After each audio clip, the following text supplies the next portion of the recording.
Hello दोस्तों, this is solution और आज की वीडियो में बात करने वाले हैं हम आरबीआई की कुछ इंपॉर्टेंट अपडेट्स के बारे में जो है क्रिप्टो रेगुलेशंस को लेके इंडिया में।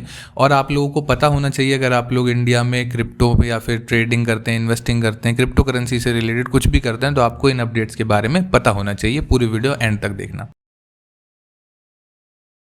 तो आरबीआई ने अभी 72 पेजेस की पूरी रिपोर्ट पब्लिश करी है और उस रिपोर्ट की मेन हाइलाइट्स मैं आपको बता देता हूं और क्या रुझान है आरबीआई का क्रिप्टो को लेकर, ये भी आप लोगों को पता लग जाएगा। उस रिपोर्ट में बेसिकली ये बताया गया है कि अगर आने वाले टाइम पे कोई फाइनेंशियल क्राइसिस आएगा तो वो क्रिप्टो की वजह से आएगा। ऐसा इन्होंने क्यों कहा? ऐसा इन्होंने कहा कि इस टाइम पे अभी पिछले कुछ दिनों से आपने देखा होगा सेल्सियस का मेल्टडाउन देखा होगा, एफटीएक्स का देखा होगा, इससे पहले भी बहुत सारे हैक सोलाना पे कुछ ना कुछ फर्ड चलता रहता है। तो उन सब चीज़ों को तर्क में देकर उन्होंने बोला कि ये सारी चीज़ें आप लोग देख रहे हो कि इतनी अनरेगुलेटेड मार्केट है, इतनी ज़्यादा फ्लक्चुएशंस होती है, तो अगर इंडिया में या फिर जो भी देश इसको as a payment system accept करेगा तो वो फाइनेंशियल क्राइसिस की तरफ जाएगा, ऐसा आरबीआई का कहना है। क्योंकि यहाँ पर बहुत बड़े बड़े कोलैप्स हमने देख लिए, बहुत बड़े बड़े स्कैम्स हमने देख लिए, कितनी अनरेगुलेटेड मार्केट है, कितनी अनस्टेबल मार्केट है।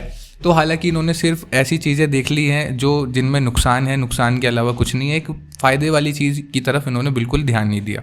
दूसरी अपडेट यहाँ पर बोला कि इसके अलावा जो भी देश मतलब वहाँ पर ये चर्चा हुई कि बहुत सारे देश हैं जो एज अ लीगल टेंडर इसको देख रहे हैं। तो बोला कि अगर कोई लीगल टेंडर अगर देख रहा है तो वो बिल्कुल सबसे बड़ा बेवकूफ़ है। और इंडिया में हम चाहते हैं हमारा लीगल टेंडर बहुत ही रेगुलेटेड हो, जैसे स्टॉक्स में सेबी रेगुलेट करता है, फॉरेक्स में एक और रेगुलेशन है, और इस तरीके से यहाँ पर इंडिया के अंदर अगर कोई भी मनी से रिलेटेड चीज़ें तो पूरी रेगुलेटेड होनी चाहिए। और इंडिया कभी लीगल टेंडर की तरह इसको नहीं देखेगा। हालांकि सीबीडीसी पे काम चल रहा है तो उसके बारे में ज़्यादा कुछ चर्चा हुई नहीं। तो ऑल इन ऑल अगर मैं आपको समराइज करके बता दूं तो इंडिया का बिल्कुल भी मतलब मन नहीं है कि वो क्रिप्टो को लेके कुछ अच्छे रूल्स, अच्छे रेगुलेशंस वगैरह लेकर आए। हालांकि उनका ये बहुत डीफेम करने के लिए या फिर प्रोजेक्ट्स के जो एफटीएक्स का मेल्टडाउन बताया कि इतने बड़े बड़े प्रोजेक्ट जो है हो रहे हैं और हैक हो रहा है वगैरह वगैरह, उन सारी चीज़ों पर इन्होंने चर्चा कर दी है। तो अभी तक तो ये मतलब हमारे हिसाब से तो बैड न्यूज़ है। मेरे हिसाब से ऐसा मुझे लगता है कि कुछ ना कुछ रेगुलेशन की बात करनी चाहिए। मैं मानता हूँ कि इतनी सारी वनरेबिलिटी हैं और बहुत सारे स्कैम्स के, फ्रॉड्स के चांसेस है, तो उनको हम क्यों ना ओवरकम करने की कोशिश करें, जैसे कि बाकी देश भी कर रहे हैं। लीगल टेंडर मत बनाओ, कोई दिक्कत नहीं है, रेगुलेशंस को लेकर हम लोग काम कर सकते हैं। तो उस टाइप की चीज़ें हमको बिल्कुल भी अभी यहाँ पर देखने को नहीं मिल रही है।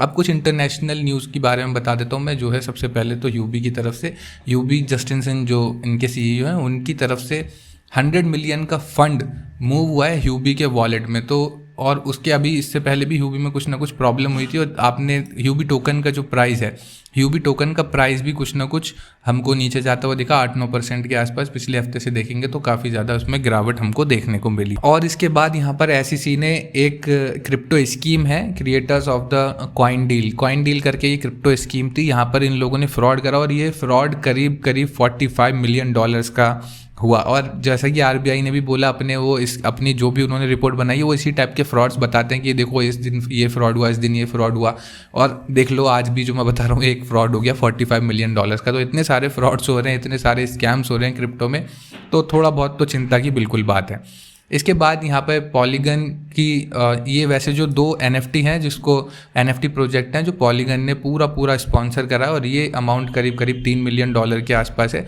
तो इन्होंने सोलाना की ब्लॉकचेन से पॉलीगन की ब्लॉकचेन पे माइग्रेट करा है। अब सोलाना की ब्लॉकचेन पे बहुत सारी प्रॉब्लम्स आ रही थी, बहुत सारे सोलाना को लेके फर्ड चल रहे थे, जिसको देख के ये दोनों सबसे बड़े प्रोजेक्ट थे सोलाना की ब्लॉकचेन पे, यूट्स और डी गॉड्स।